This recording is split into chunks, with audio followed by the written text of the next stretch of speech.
Thomas. Welcome to the Progressive Soapbox. Let me make sure I'm up. I've been having video outages, not video outages, Wi-Fi outages in the area. I don't necessarily know why. I figure we pay far too much in order to have outages, but whatever. We're having outages. So this one is not going to be as long as I think would go. And if it goes out, blame Verizon or AT&T, whoever we have. So I want to have a conversation, and I'm going to open this up to the audience to talk about it, but I want to give my spiel first. And it's not a spiel that has a solution, if that makes sense. It's this thing of, I guess, describing a problem, describing the world, and opening it up with this kind of puzzle, this look of puzzlement of sorts. Not a look of puzzlement, but this thing of not understanding why. And in regards to not understanding why, acknowledging that at one point I was the exact same way, and trying to dig into when I was the exact same way, what were the factors that made me the exact same way. I want to open this up with a conversation between Debbie and Gardner. I saw this and I thought to myself, this is a fascinating conversation. Let's take a look. This is, I think, a Punch 'em Judy doll that Debbie is showing up. She's trying to embarrass people. It's a trip to watch the mob rule deep state military industrial profiteers, billionaires and bankers puppet the politicians and cheat elections, and watch the clown car social media pretend the show is real. More of a trip that I did the same damn thing not so very long ago. Live and learn. Live and learn indeed. Essentially, it's insane watching these people pretend as if the system is real, that you guys are fighting over this kind of democratic thing, that you have these strong ideological values, and one person takes one side, the other person takes another side, and that this is just democracy in action. This stuff is a farce. These people are fucking criminals. Garnum, I'm not under the impression I have real choices in the voting booth, but I think voting or deliberately not voting are both important symbolic gestures. It's important to keep democratized forms alive, even if the essence has been corrupted. Garnum and I bump heads sometimes. Not in a bad way. It's good bumping heads, actually. Clarifies our points. I agree with him on that. I actually agree with him on that. Like, there is one thing to keep the edifice in place. You've heard me make the case that I think the structures are there. They're just not being utilized. But the structures are there. When somebody comes along and says, hey, I see this particular thing that I want to do. Most of government, the things that these people do, they look for excuses and pretenses to do things. You do what you want. You just need to make the excuse for doing it. If that edifice is in place, you have your excuse. I hope that makes sense. I'm trying to make this point of, yes, it matters having those things to be in place and in play from a political standpoint. No, this stuff is theater. Currently, this stuff is theater, but it doesn't necessarily mean it would always be that way. That's all. Let's keep looking at more. When elections become mechanisms to keep people active in our own disempowerment, voting on state-controlled machinery or predetermined candidates, it symbolizes our complicity in a lie. And I know I said I agree with the other part, but I also agree with that. Both of those things can be true, if that makes sense. Look, I think the difficulty of life, of being a person, is this kind of ambiguity. You have this, you're in a wash in these perspectives, and some of these perspectives are both true. Both can be true. So yeah, she's right. Also, participating in this particular action, it makes you complicit. It makes it look as if the lie is actually real, meaning the political theater takes place to get people into the voting booth, and those people make their vote, and one side wins and one side loses, and this is democracy in action. And you look at this and you're like, this is a fucking farce. Only, what, 9% of the population voted for the candidates? You had the two most hated candidates in the history of candidates, and the one who was most hated in the country wins. To varying degrees, of course, but that's not an election. Like, that's not a real election when both parties to some degree are working to keep people away from the voting booths. It's fucking insane. I mean, even with this, the way the government is acting now, it's like, well, hey, you voted for this guy. We actually had an election. Because we had an election, It gives it this air of earnestness to the whole thing. So to the victor goes the spoils, and because Donald Trump won the election, he can now rape the public with impunity. I don't have to take my mask off. I don't have to turn my head. I'm going to do this, and you're going to watch me do this. You're going to see my ugly mug as I do bad things to you. It gives it an air of... It gives it an air of legitimacy that it shouldn't deserve. That's her point. That's her point. And I have to be honest, I agree with that point. The catch becomes, though, it's like, I agree with that point. But certainly the prior point was true also. It's like, yeah, you still want to have a mechanism in place. I understand it gives a certain air of legitimacy. But you're stuck by the charade that you create, if that makes sense. You've heard me say Democrats don't believe in the debt, or Republicans don't believe in the debt, and Democrats don't really care about the poor.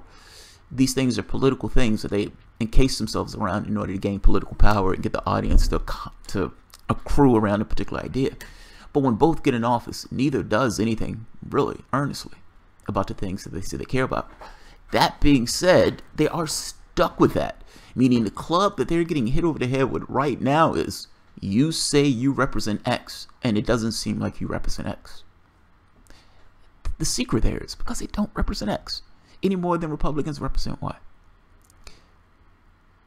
The illusion, the farce of it, the comedy of it, to some degree, is that the illusion itself creates this kind of this thing that you can utilize in a certain way. The illusion is immensely important. There's a reason. Look, Bernie Sanders didn't contest the election when he was being cheated. Yes, that's true. Bernie Sanders turned around and supported Hillary Clinton. Yes, that's also true. Hillary Clinton was cheated in some of those states. Like when you're talking about Wisconsin and Michigan and those things, yeah, the Republicans were stealing votes because Republicans always try to steal votes. They steal votes around the margins. It just so happens that you had maybe 100,000 people who didn't get the vote in Wisconsin, with the difference of being like, let's say 20,000. I don't think it was even 20,000 in regards to choosing a candidate. Good job, Scott Walker. I don't remember if Scott Walker's still governor of Wisconsin, but good job. You were able to eliminate a certain amount of Americans from actually voting in the precincts. Good job. I guess the point I'm trying to make here is she never contested that. Even when Jill Stein put her thing in saying, whoa, we want to count the vote. It is the right of the people who are in the electoral process to know whether the vote was legitimate. I want to count the vote. The point of this is not for a particular political party to win. The point is to know who the American public chose. Just as a flat fact, that's the point. That's not the way politics works. Politics doesn't give a shit about what the American public wants in this. The politicians themselves want to win. There's a catch. There's a caveat. They're not going to challenge the system that they themselves depend on to get elected. They're not going to do it. In the same way that you had people, these in Stalin's era, Stalin is having a show trial, and he's sending these people to the gulag, or sending these people to their deaths, and all the while as they're going to their deaths, they're singing the praises of the Soviet system. It's like, come on. It's the same thing. It's the same thing. Hillary probably understands she was cheated in the same way Al Gore probably understands he was cheated, in the same way John Kerry understands he was cheated. And in no situation will any of those people come around and say, whoa, we need to check the integrity of our electoral system. It's too close. It's too close. There's one last part. Final. In other words, people aren't awake yet. It's going to take more time. Until then, it must be about shifting public perception. Once I'm in the booth, it doesn't matter who I vote for, but it's important that we step into the booth and participate. Agree. With caveat. I always have caveats. The world is a messy place. But he covers my caveat in his other thing. Who you vote for, who you don't vote for is vitally important from the standpoint of being able to make someone win or make somebody lose, if that makes sense. I make this contention, I can stay with this contention, that making Democrats lose is a strategy. It's an important strategy. It's getting across this thing of we need something different. And until you cut ties and say, okay, I want something fundamentally different because I understand that nothing is going to take place within the confines of essentially this single party, meaning Republicans and Democrats. Those things, they're for the most part the same. I sat here and I read through a very long article talking about Republicans saying, look, we want certain concessions on certain things if you want us to prop up Obamacare. Meaning, as Obamacare fails and you know, flails about with these high rates and everything else, and now you're beholden to both Donald Trump, who's antagonistic towards Obamacare because he's embarrassed that his own healthcare plan failed so miserably, and health insurers, the companies themselves. Meaning, if those companies don't get the money that they're supposed to get, they're either going to cut coverage or create this rift between people who have coverage versus people who don't. Meaning raising rates for those who don't on the backs of the people who do. That's a horrible place to be in. And the idea that you as a Democrat is going to have to make some kind of deal or concession to help Republicans get some kind of gross legislation passed, that's embarrassing. You should never be in that position in the first place. And it just kind of puts you in this mindset of, yeah, these guys are immensely weak. There's no situation where you have any politics right now that supports workers, or even the 99%. None. You, for the most part, are off the table. What you have is a milquetoast Democratic Party that accepts the world as the Republicans say the world is. Meaning the playing field that they are always playing on essentially is the Republicans' playing field. There are reasons for that. Part of the reason is these guys are bought. Same progressive is right. This is a farce. This is comedy. This has nothing to do with the American public at all. This has everything to do with who's paying these people to do a very particular task. From the Republican side, it's lower my taxes. It's lower my taxes. From the Democratic side, it's, look, I don't like all of the stuff that those guys are too rapacious. I just want to be rapacious to a certain extent. So yeah, they agree on the world the way it is. What they don't want is conversations of class. They're okay with allowing a Democrat in the sense of moderating it to a certain extent. Okay, we need to moderate the behaviors of Republicans because these guys are batshit crazy, and ultimately they'll bring about a revolution if they keep going the way they're going. So you have Mama. Mama comes in. I'm going to be more empathetic. I'm going to rape you, but I'm going to be more empathetic in the pursuit of raping you. These parties are the same. There are minor differences. The distinctions that the thing that you put your eye on when you're looking at the parties themselves, it's just difference. And what I mean by difference, it's minor distinction, it's minor difference. You think it's a big difference because for the most part you think everything is a big difference. It's like, this guy believes this guy believes this, these are my only two choices, and so I'm going with the guy who's less insane, who's less of a maniac. Problem is, he's still a maniac. Who represents workers?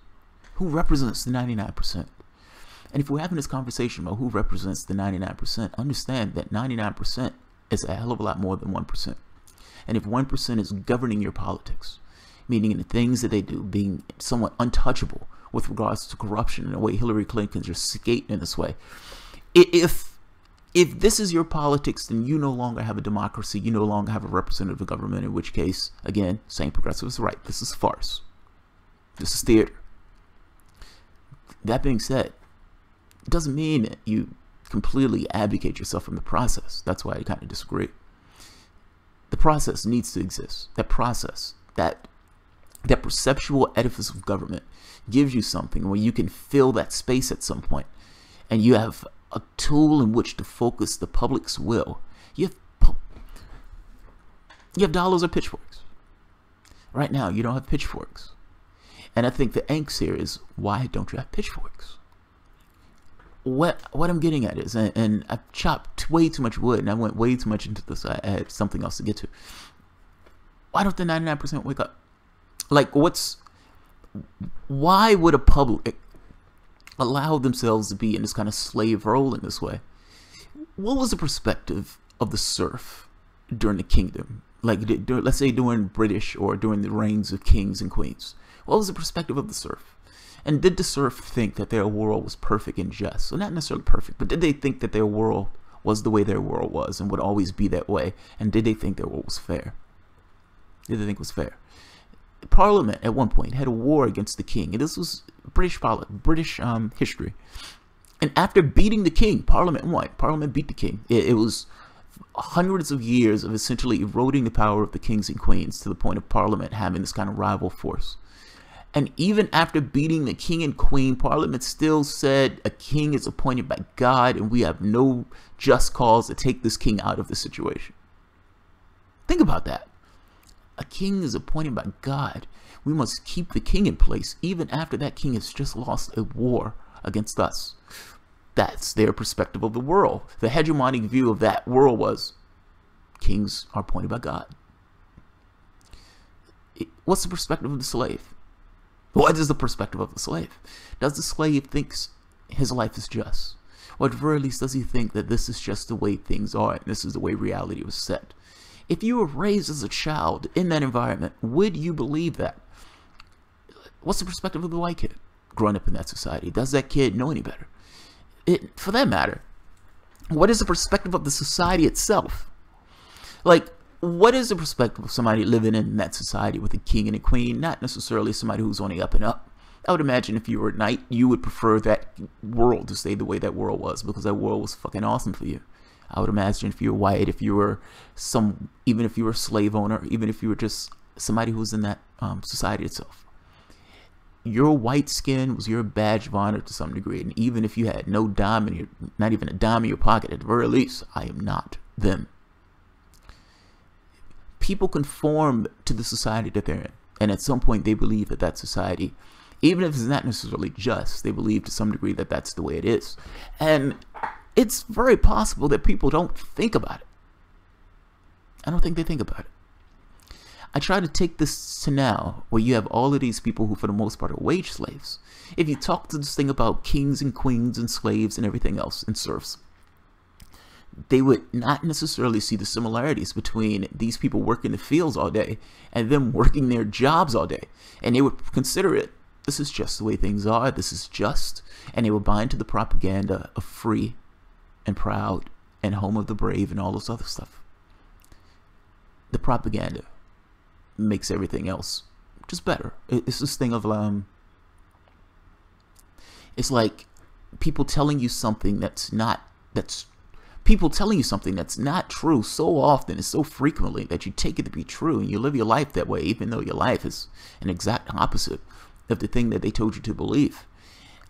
At a certain point, there's a reason why they didn't want slaves to read. There's a reason why at a certain point the society was like, wait a minute, this doesn't seem all that fair. Because it wasn't all that fair, but it took revolutions to change those things. It took wars to change those things.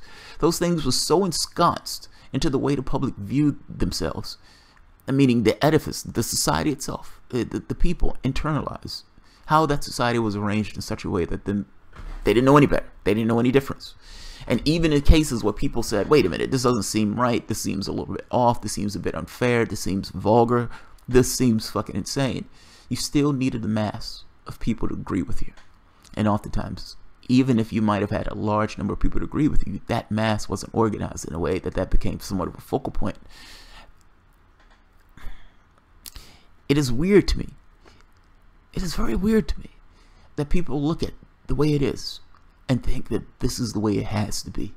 And I don't think they think farther beyond that. I don't think they think further beyond it. The term of waking up, saying, you know, this thing of people being woke and everything else. I think it's a bit pretentious. Fair enough for people to say it, but I do think they're getting at a particular point. Why do people accept the way things are? And certainly, we can arrange ourselves in a better way than this. And you look at all the vagaries of our society and everything else.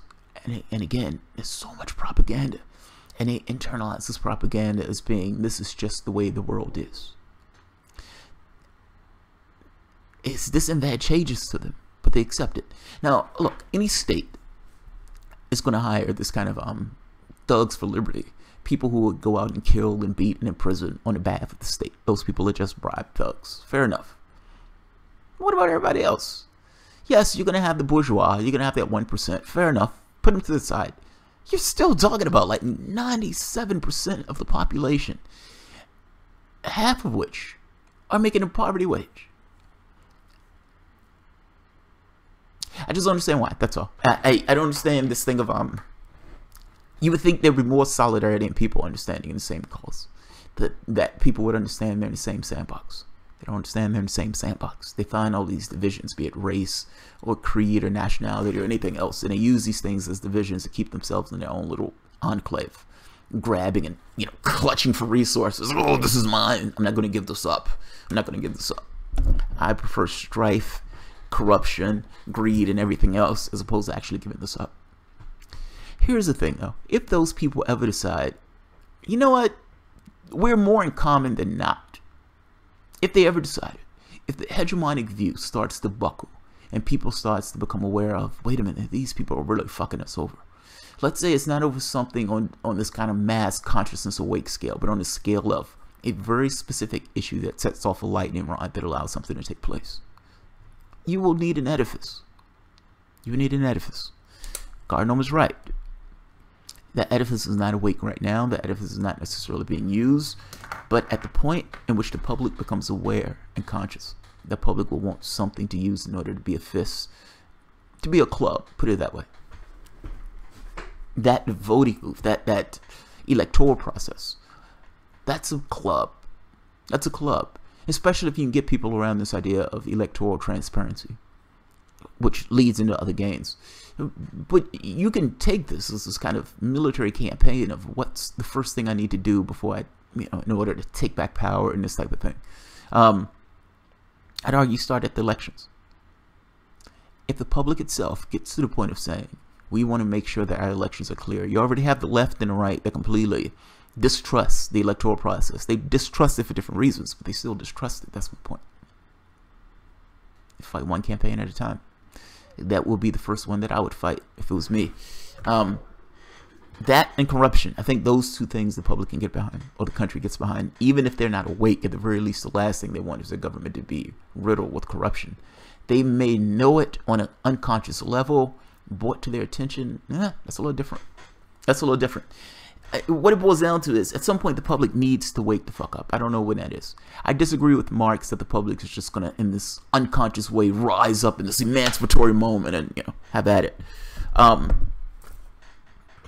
I think Lenin was somewhat of a maniac, but I think Lenin was right on that point. This thing that the public, there needs to be circus. There's something else. There needs to be this kind of bringing in the emotion of the moment to drag the audience into your perspective of the world. You're not going to get the majority in that sense. Like, everybody's not going to be on your page, but many of them won't care. Many of them would just, once at a certain point where things settle in, meaning how you change things, once you instantiate your governance, the public kind of revolves around in the same way the public revolves around things now. They're unconscious. They're sheep. And I don't mean sheep in a bad way. I just mean they're unconscious. They're not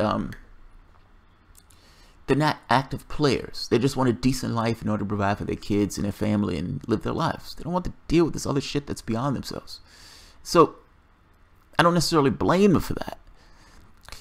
And that's a positive and a negative. If you ever do take power, if you ever do change things, for the most part, you can always count that as long as the public is happy, the public will leave you to your devices. Even when they're unhappy, they would likely leave you to your devices. So, look, I don't know what that point is where society says, we're done, we need something different, and we need to reorganize. I don't know.